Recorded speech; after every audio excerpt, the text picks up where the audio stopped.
Buying hobby boxes is a lot like setting your money on fire. We'll get back to this later.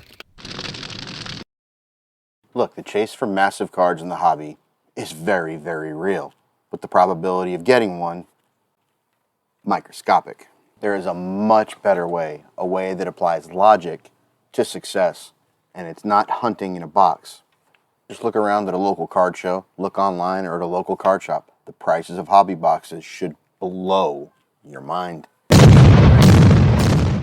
Our market has dealt with, or within reason accepted, these prices now as the norm, and we get in line at release date to pick it up at these absurdly inflated prices.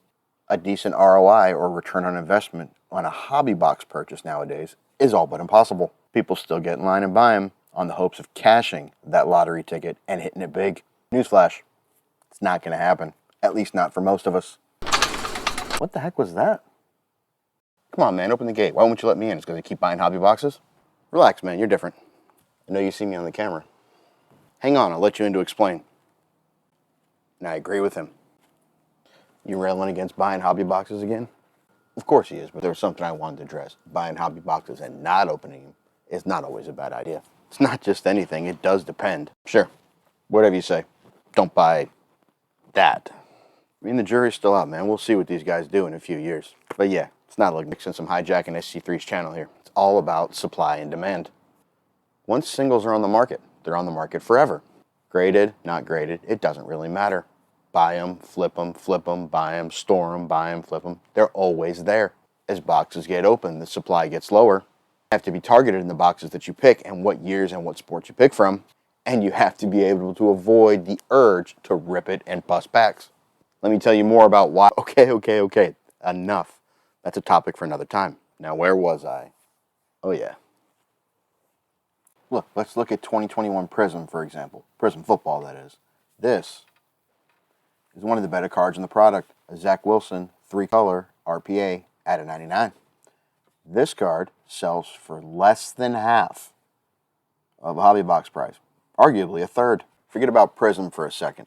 There's products like Topps that everyone talks about that are a really cheap price point. I mean, sure, you can pick up a hobby box for 100, 150, 200, and it's really a good price. I mean, heck, that is how most people want to get into the hobby. But if you think about it, at the same time, I mean, what are you going to pull? A Rafael Furcal auto or some sock game used? I mean, is there a 101 Trout? Sure. Are there some really rare cards? Absolutely.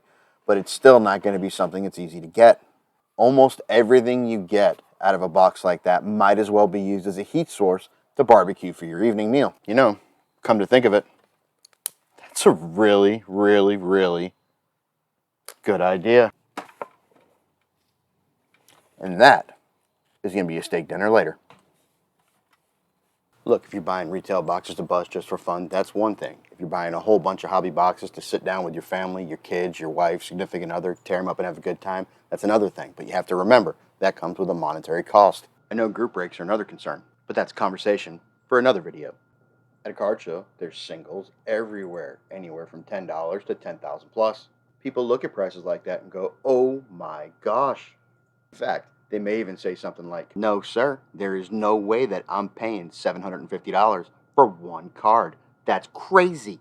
But instead, they'll spend $1,500 to buy a hobby box and rip some wax on the chase for something huge. About instead of buying those hobby boxes, we go buy some singles of the players that you're looking to get your hands on anyway. In fact, if you think about it, at $1,500, if we're using that as the hobby box price, you could buy anywhere from 1 to 100 cards of players you want and teams you want to collect. But if you go ahead and just keep ripping those boxes, they'll probably be nothing anyway.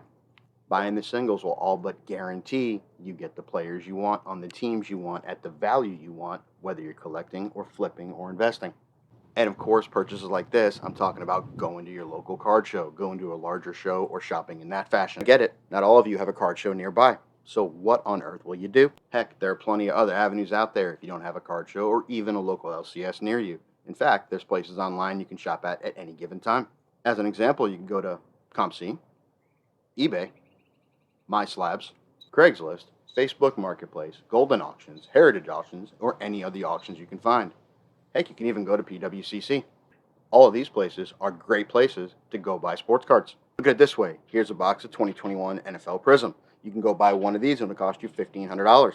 Or you could go after very specific cards. Let's play a hypothetical. Let's say you don't believe in Mac Jones, but you believe in Zach Wilson. You want to take a flyer on Davis Mills, and of course you want to have some Jamar Chase. Here's the type of stuff you can get if you add it all together for the same price as $1,500, and all I'm doing is looking at one location on eBay. At the end of the day, though, it's really up to what you want to do. Do you want to be smart or do you want to be silly? Buy hobby boxes if you want to be silly. If you want to be smart, go buy your signals, save them up, collect them, invest them, flip them, whatever it is you want to do. The comparison is very simple. Would you rather have this or this? I don't know what you would choose, but I know what I would choose. But after all, these are just my thoughts.